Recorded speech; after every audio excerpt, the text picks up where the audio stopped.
hard. So what happens is the Atlanteans leave, and there's another group that's been kind of egging them on. This is a group mainly of renegade Pleiadians, Centaurians, and a few others. And they say, well, look, the coast is open here. And so they immediately look at heaven and say, well, can we do this? They said yes, but there's going to be 3 rules, and you got to follow. Can we do What? Can we do what? That was a little Take over. Yeah. So the 3 rules are: 1, you cannot mess with their RNA DNA. Rule number 2, you cannot annihilate them. Rule number 3, which is very important, when the time comes, you got to go. So they agree to this. But the Anunnaki are saying, there has to be a way that we can really mess with their RNA DNA. There has to be a way. So they immediately look for groups that are wanting to help them out in their devious little schemes on the planet. These then become the kings, the conquerors, the dictators, whatever you want to call them. And the elites later on. Because as we move up in our capabilities of technology, we get different groups. We get these business groups and other things that become important. So this group then takes over. And of course, the thing is, these humans, they really want to go back to what because they have this memory. They want to recreate it. And the Anunnaki is saying, no way, no way. So that's why you have these different golden ages ending by fire, by flood. Because they're saying, you can't, but they realize, okay, you may be mad at them, but remember that second rule, you cannot annihilate them. In other words, the one way they could say take over is that we just get rid of them and take over completely. But you can't do that. So they're deviously trying to get rid of the first rule, then they are remembering the second rule, but they were trying to prevent ever the third rule from happening. The third rule was, when the time comes, you got to go. That's basically the game that they have been playing for the last 13 millennia. So they're the off-world. So they're the off-worlders that are in charge. And they were until mid-90s. So that's what's happening here. This is the end of the Anunnaki age, but what happened is this minion group, this worldwide group that was the controller group on the planet, fellow humans that were given special priorities, so they're in control. There's a group of them that they don't want to let go either. That's what this present economics thing is all about. How far they were doing the Anunnaki game, which is, how far can we go to the edge of the cliff without falling off? And how much can we really have fun creating problems for everybody around us? They were playing this game in earnest starting in 95 on. Because in 1995, the Anunnaki left control here and went to the light. And so now it's just the last cabals that are on planet Earth, the last minions, as he also calls them. So when he's talking, that's who's now still holding on. We have power, and it's crumbling before our very eyes. Right. This group is all crumbling because they're trying desperately to maintain their unrestricted realities right now. And it's causing the problems. And they will hem and haw and scream and yell, but they really know what's happening, and they just want to keep people from knowing it.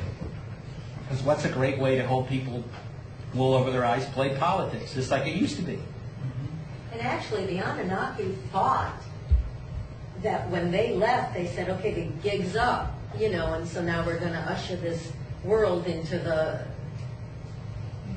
new age, the fifth dimension. And it's the minions who said no way, so we actually could have already been there. That would have been one possibility. We're unfortunately doing a little longer one, but anyway. Right. Well, it's all wisdom in the end. What we have to realize is, as consciousness is rising, as the system is collapsing around us, and they see that the new system has to happen, this is something that even the most conservative of the people attempting to keep the economic system together realize a new system is required.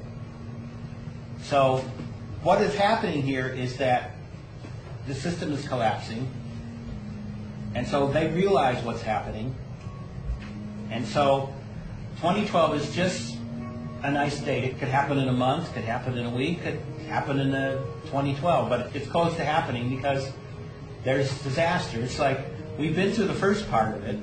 We're in this little valley right now, but it's like the ocean. You go down an edge, you hit a little cliff, and then you go down another 2,000 feet.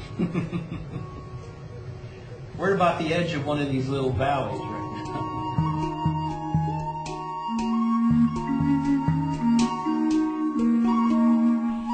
Wow. As I said, we could have gone farther and farther and farther because there was much more, and there is much more to this presentation of making galactic sense out of chaos.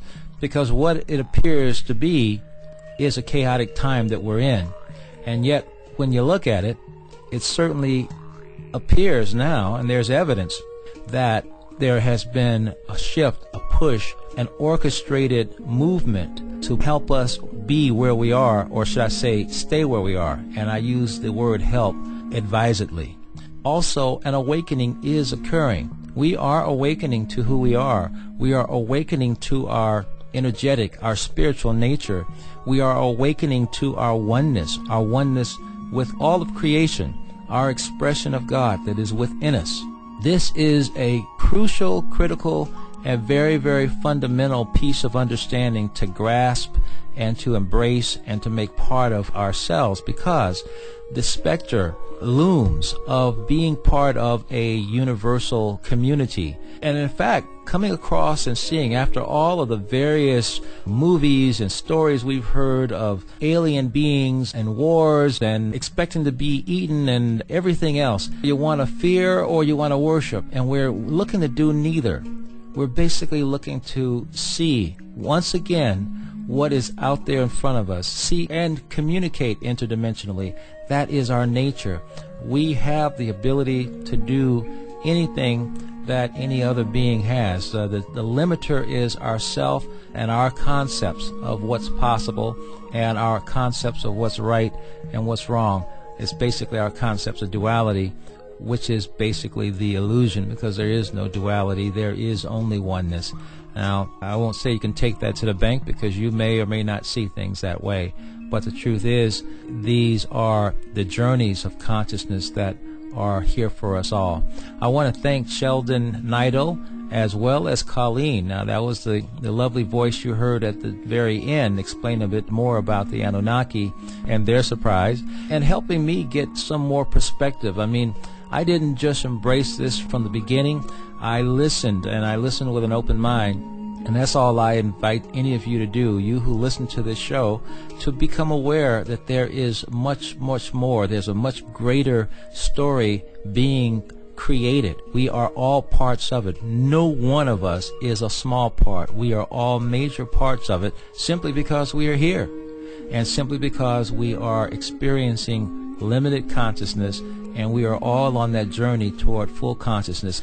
Full consciousness impacts every aspect of life, from our health as well as to our wealth and to love and everything else that's important to us.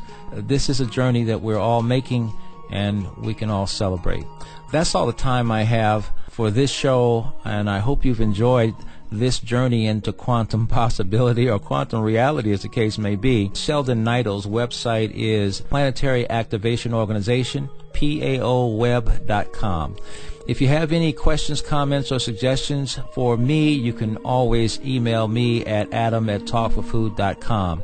And until we meet again, be well, be in love, be yourself, be open to wonderful possibilities, because that is the only way the wonder of it all will be yours. Until next week, this is Adam Abraham on Talk for Food, webtalkradio.net. We're out of here. Talk for Food is a Philos MediaWorks production.